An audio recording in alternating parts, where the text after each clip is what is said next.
Nagaland reports 93 fresh cases of coronavirus today. The fresh cases are reported from 5 districts of the state. Prime Minister launches the financing facility of Rs 1 lakh crore under the Agriculture Infrastructure Fund today. And with a record single-day spike of 64,399 cases, India's COVID-19 tally has crossed 21 lakh, while the death toll has climbed to 43,379. Well, those were the headlines. Hello and welcome once again to this news broadcast from News and Trends. We begin this bulletin by taking a look at the COVID-19 update from the state. Nagaland reported 93 new cases of the coronavirus today. The positive cases were reported from the 5 districts of the state, with Dimapur reporting the majority of the cases. Informing this in a tweet this afternoon, State's Health and Family Welfare Minister S. Pong said, out of 800 samples tested, 93 new positive cases have been detected. 62 in Dimapur, 20 in Kohima, 8 in Perin, 2 in Mon and 1 in Zanaboto. The minister further informed that contact tracing is fully put in force and all primary contacts are kept under self-isolation to avoid further transmission. Dimapur, the worst hit district, has reported the maximum number of cases today as well. In a span of 3 weeks, the district alone has reported 1,061 cases. Majority of the cases within this period have been attributed to the armed forces. Today's addition of 62 fresh cases in Dimapur takes the district's tally to 1,493. 306 persons have recovered, 2 deaths have been reported, 2 migrated, and active cases stand at 1,180. Among the active cases, 2 patients are moderate and 1 mild in terms of the severity of the case. Kohima also saw an addition of 20 fresh new cases today. The district has so far reported 596 positive cases, out of which 165 have recovered with 430 active cases. 1 person has migrated. After more than 3 weeks, Perin reported 8 fresh cases today. The last time the district reported fresh cases of COVID-19 was on 24th July, when the district reported 2 cases. The district has so far reported 260 cases of the virus, out of which 249 have recovered and active cases stand at 11. 4 days after reporting its highest spike of 89 cases on 4th August, Mon reported 2 more cases today. The district is under lockdown in an effort by the district administration to contain the spread of the virus. The lockdown in Mon, Tizat and Aboy ends today. With an addition of 2 fresh cases, total cases in the district now stand at 240, making it the 4th district hardest hit by the pandemic in the state. 74 persons have recovered and active cases stand at 166. Zanaboto's tally increased further with an addition of 1 fresh case today. The district has now reported 73 cases, out of which 14 have recovered and active cases stand at 59. Majority of the positive cases in Zanaboto are from the BSF personnel stationed at Sataka town. Kifri remained the only district in the state which has not reported even a single case of the virus till date. Longlin too is without any active case of the virus, as the 3 positive cases reported from that district have all recovered. According to the Principal Secretary Home, Abhijit Sinha, in his daily briefing yesterday, said out of the 2,688 positive cases, 1,184 cases were from the paramilitary, 1,056 cases from returnees, 189 cases from frontline workers, 205 cases are traced contacts and 54 cases are of others.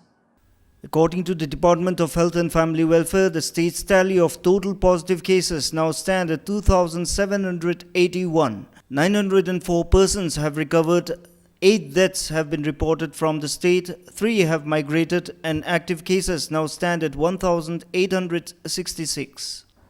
Prime Minister Narendra Modi launched the financing facility of Rs 1 lakh crore under the Agriculture Infrastructure Fund this morning via video conferencing.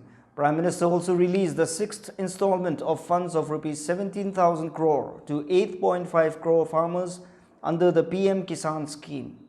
The event was witnessed by lakhs of farmers, cooperatives and citizens across the country. Union Minister of Agriculture and Farmers Welfare Narendra Singh Tomar was present on the occasion. The Union Cabinet has approved the Central Sector Scheme of Financing Facility under Agriculture Infrastructure Fund of Rs 1 lakh crore.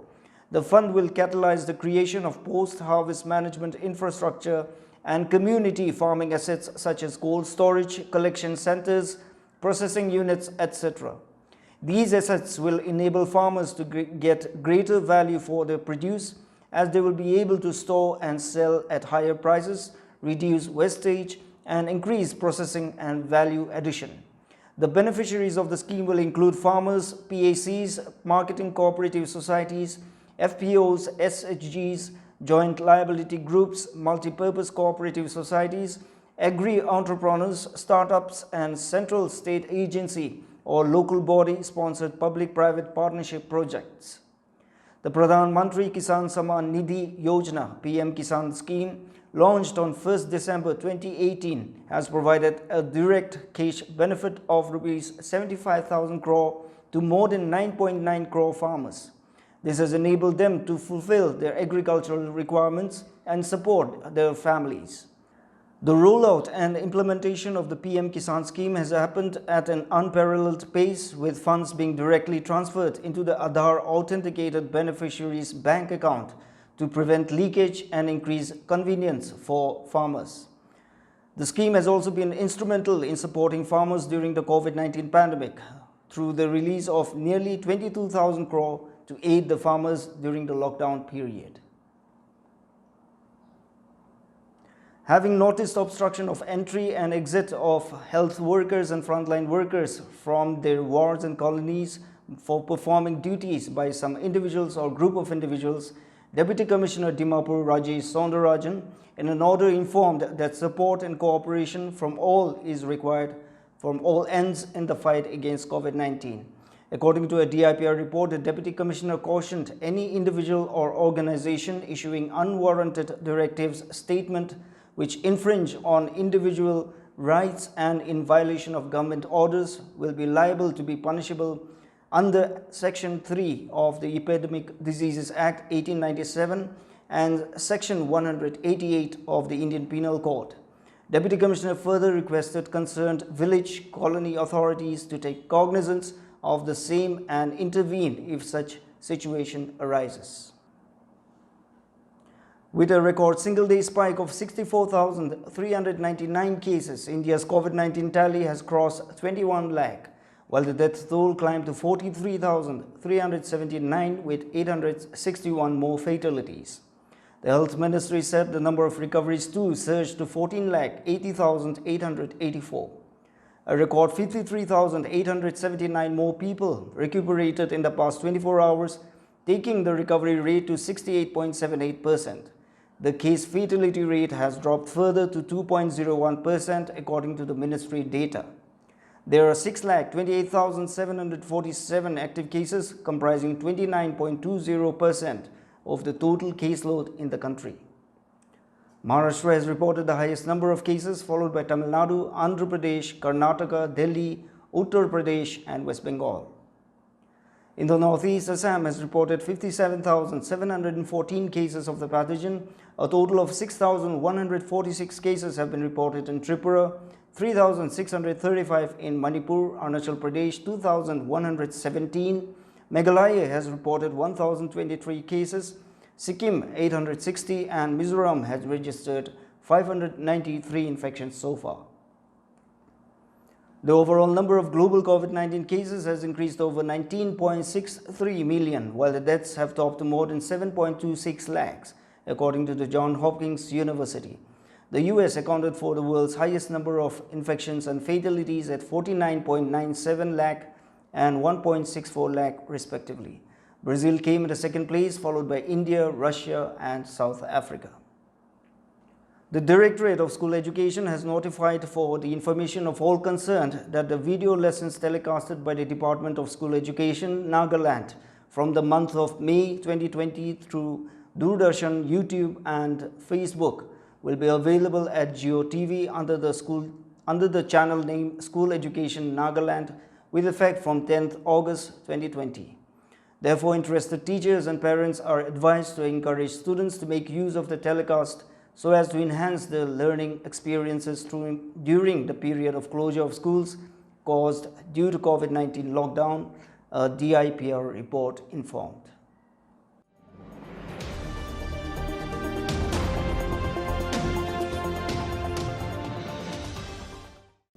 The Suruto Town Baptist Church SBAK Aizito celebrated its 75 years of glory platinum jubilee under the theme Renewal of Hope for Eternity beginning yesterday, with prominent speakers coming and attending the jubilee program.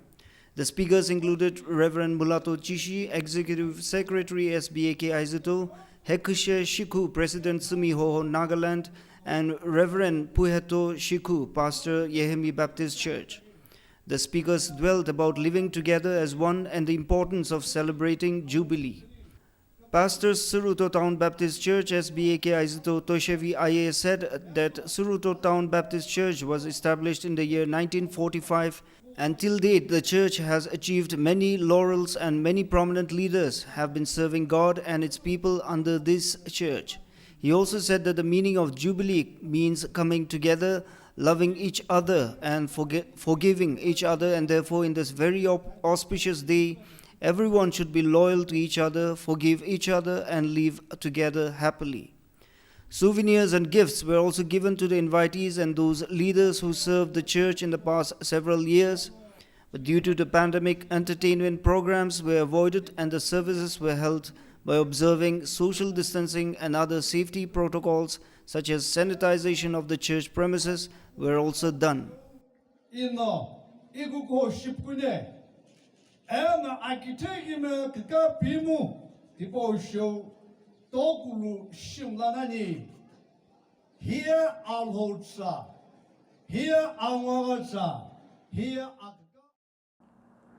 Well, that's all we have time for in this edition of News Broadcast. Do subscribe to us on the YouTube channel and also follow us on Facebook and Twitter as well, and stay updated with the latest from across the world, the country, the region and from the state as well.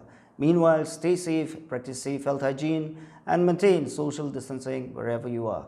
But most importantly, take good care of yourself and your loved ones. Thanks for watching.